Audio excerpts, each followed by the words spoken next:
प्रदेश के भोपाल के एक साधारण परिवार से शुरू हुआ दो बहनों का सफर, जिसने सपनों और हौसलों की अनोखी मिसाल पेश कर दी। ये कहानी उन दो बहनों की जिन्होंने मेहनत, लगन और परिवार के प्यार से देश की सबसे कठिन परीक्षा को न केवल पास किया बल्कि लाखों युवाओं के लिए एक प्रेरणा का स्रोत बन गई। ये कहानी देश की दो बेटियों टीना डाबी और रिया डाबी, कहानी डाबी सिस्टर्स। 9 नवंबर 1993 ये वो तारीख जब मध्य प्रदेश के भोपाल में एक साधारण परिवार में एक ऐसी लड़की का जन्म हुआ जिसकी आंखों में बस आईएएस बनने का सपना था। और फिर एक दिन उसका एक ख्वाब मुकम्मल हुआ और वो आईएएस ऑफिसर टीना डाबी बन गई।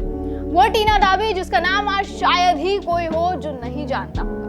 साधारण से परिवार से आकर पूरी मेहनत और संघर्ष के साथ आईएएस बनकर टीना डाबी ने न सिर्फ अपना नाम रोशन किया बल्कि अपने परिवार, अपने शहर और अपने राज्य का भी नाम रोशन किया और अपनी बहन को भी इंस्पायर किया। टीना डाबी और रिया डाबी के पिता जसवंत डाबी और मां हिमानी डाबी दोनों ही भारतीय इंजीनियरिंग सेवा यानी आईएएस के अधिकारी थे। मां हिमानी जो खुद एक कुशल इंजीनियर थी, उन्होंने टीना को हमेशा पढ़ाई और बड़े सपने देखने के लिए प्रेरित किया। भोपाल के कारमेल कॉन्वेंट स्कूल में 7वीं कक्षा तक पढ़ाई के दौरान टीना की आंखों में एक चमक थी, कुछ बड़ा करने की चाहत। और कहते हैं ना, जहाँ चाह है वही राह, Where there is a will, there is a way। इसलिए यही चाह उन्हें सही राह पर लेकर गई। 2005 में टीना का परिवार दिल्ली शिफ्ट हो गया, जहां उन्होंने convent of Jesus and Mary कॉम में पढ़ाई की और बाद में दिल्ली यूनिवर्सिटी के लेडी श्री राम कॉलेज में पॉलिटिकल साइंस में ग्रेजुएशन पूरा किया। इस दौरान उन्होंने इतिहास और राजनीति विज्ञान में 100% अंक हासिल किए, जो उनकी मेहनत और लगन का पहला सबूत था। और यहीं से शुरू होता है उनका आईएएस बनने का सपना। टीना का सपना था आईएएस बनना, देश की सेवा करना और समाज में बदलाव लाना, लेकिन ये राह आसान नहीं थी। 18 साल की उम्र में 2011 में उन्होंने दिल्ली के राव आईएएस एकेडमी में दाखिल लिया। ये वो समय था जब टीना ने अपने सपनों को जुनून में बदल दिया और दिन रात एक कर दी। दिन में 9 से 12 घंटे पढ़ाई, प्रॉपर टाइम मैनेजमेंट, हर सब्जेक्ट के लिए स्ट्रिक्ट शेड्यूल और सबसे जरूरी खुद पर भरोसा, यह उनकी जिंदगी का हिस्सा बन गया। स्कूल के दिनों से ही वो एक शानदार वक्ता थी और 2012 में यूथ पार्लियामेंट की उपाध्यक्ष बनकर अपनी नेतृत्व क्षमता दिखाई उन्होंने। लेकिन उनके दिल में एक ही सपना था, यूपीएससी, देश की सबसे कठिन परीक्षा को पास करना। लंबे समय तक पढ़ाई, असफलता का डर और समाज का दबाव, ये सब टीना के सामने था।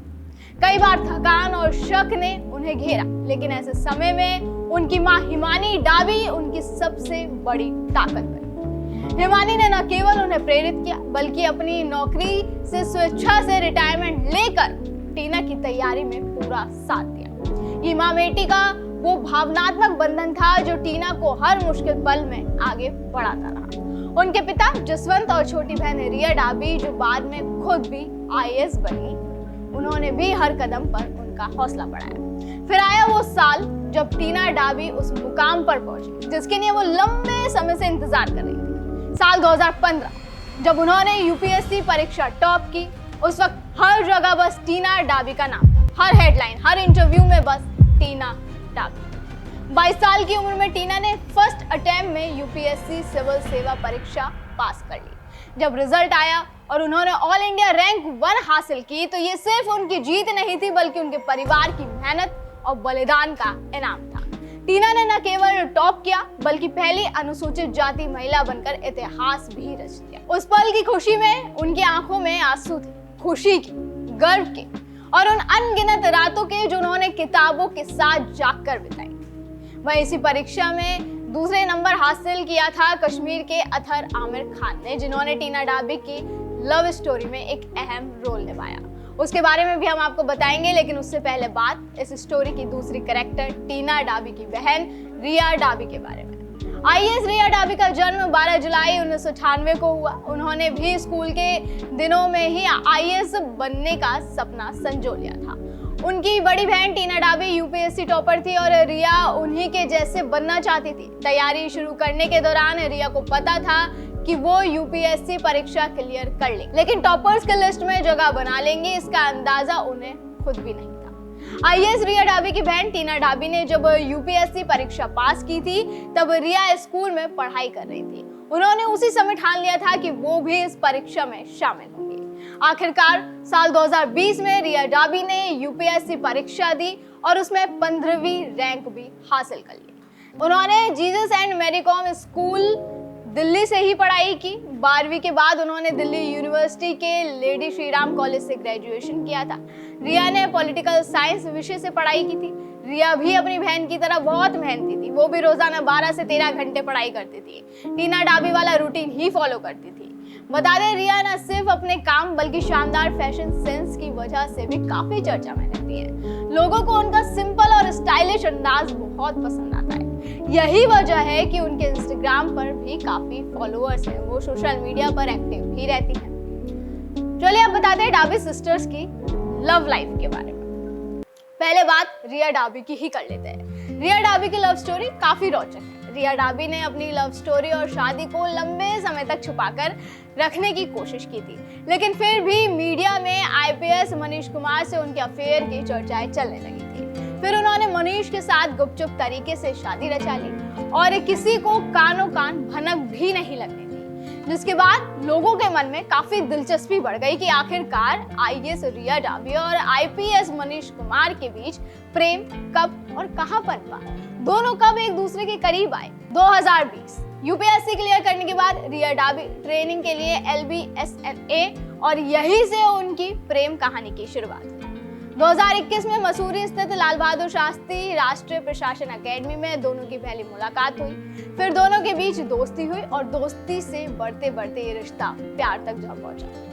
फिर रिया की ट्रेनिंग खत्म हुई। उनकी नियुक्ति राजस्थान के अलवर जिले में सहायक कलेक्टर के रूप में हुई, जबकि मनीष कुमार की पहली पोस्टिंग महाराष्ट्र के उस्मानाबाद में हुई। लेकिन इस भौगोलिक दूरी के बावजूद उनकी प्रेम कहानी में कोई कमी नहीं आई। अपने रिश्ते को औपचारिक रूप देने के लिए दोनों ने अप्रैल 2023 में कोर्ट मैरिज की। लेकिन इसके बिल्कुल उल्टी रही रिया की बहन टीना डाबी की प्रेम कहानी। टीना की लव लाइफ बहन रिया की तरह स्मूथ नहीं थी। टीना और अथर दोनों काफी लाइमलाइट में थे, इसलिए उनकी शादी को लेकर भी तरह तरह की बातें हुई। दोनों का धर्म अलग था, इसलिए हिंदू संगठनों ने इसे लव जिहाद कहा और इसका सोशल मीडिया पर भी काफी विरोध हुआ। कई लोगों ने इसे एक आइडल शादी कहा और टीना अथर को आइडल कपल भी बताया। बहरहाल शादी के बाद दोनों काफी खुश थे। सोशल मीडिया पर भी ये कपल अपनी तस्वीरें लगातार पोस्ट करते रहते थे और अक्सर अपने प्यार का इजहार भी करते रहते थे। टीना ने अपनी प्रोफाइल में कश्मीरी बहू भी लिखा हुआ था, लेकिन टीना और अथर की जिंदगी में ये खुशियां ज्यादा दिन नहीं टिक सकी। शादी के 2 साल बाद ही दोनों के अलग होने की नौबत आ गई। पहले तो टीना ने अपने प्रोफाइल से कश्मीरी बहू हटा लिया। इसके बाद ही कयास लगाए जाने लगे कि इस कपल के साथ कुछ तो है जो ठीक नहीं चल रहा। इसके बाद दोनों ने सोशल मीडिया पर एक दूसरे को अनफॉलो कर दिया। आखिर में जिसकी आशंका थी, जिसका शक था, वही शादी के 2 साल बाद इस कपल ने अलग होने का फैसला लिया और जयपुर के फैमिली कोर्ट में तलाक के लिए अर्जी डाली। टीना डाबी और अथर आमिर की जोड़ी औपचारिक रूप से टूट गई। नवंबर 2020 में दोनों का तलाक हो गया। फिर उनके जीवन में आईएएस अधिकारी प्रदीप गवांडे की एंट्री। वैसे प्रदीप गवांडे की एंट्री टीना की लाइफ में पहले ही हो गई थी। तलाक के बाद टीना डाबी ने अप्रैल 2022 में 2013 बैच के आईएएस अधिकारी प्रदीप गवांडे के साथ दूसरी शादी कर ली।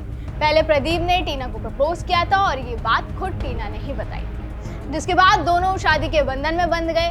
वहीं अतर आमिर ने डॉक्टर मेहरीन काजी से शादी कर ली और इनकी लव स्टोरी के अलावा भी डाबी सिस्टर्स समय समय पर सुर्खियों में आती रही हैं। खास करके टीना डाबी तो हाल ही में जबरदस्त सुर्खियों में आई जब वो अपनी एक अभियान के चलते ही घिरती हुई नजर आई। दरअसल टीना डाबी ने नमो बाड़मेर अभियान शुरू किया था। इस अभियान को लेकर राजस्थान में उनकी पहले भी जमकर तारीफ हुई थी, लेकिन फिर इस अभियान के विरोध में शहर के ठेले और रेहड़ी संचालक उतर आए। उनका कहना था कि शहर में वेडिंग जोन में नगर परिषद से टोकन लेकर ठेला और रेहड़ी वाला किराया जमा कराते हैं, लेकिन अब इन ठेले और रेहड़ी वालों को इस अभियान के तहत हटाया जा रहा है, जिससे उनकी रोजी रोटी संकट में आ गई। इसके अलावा भी ये कई बार सुर्खियों में आ चुकी है। तो ये थी कहानी डाबी सिस्टर्स की, उनके मेहनत और लगन की। आपको वीडियो कैसा लगा हमें कमेंट करके जरूर बताएं। आज की वीडियो में बस इतना ही, अगली बार फिर होगी मुलाकात। आप देखते रहें DN पे इंडिया, हर खबर भरोसे के साथ।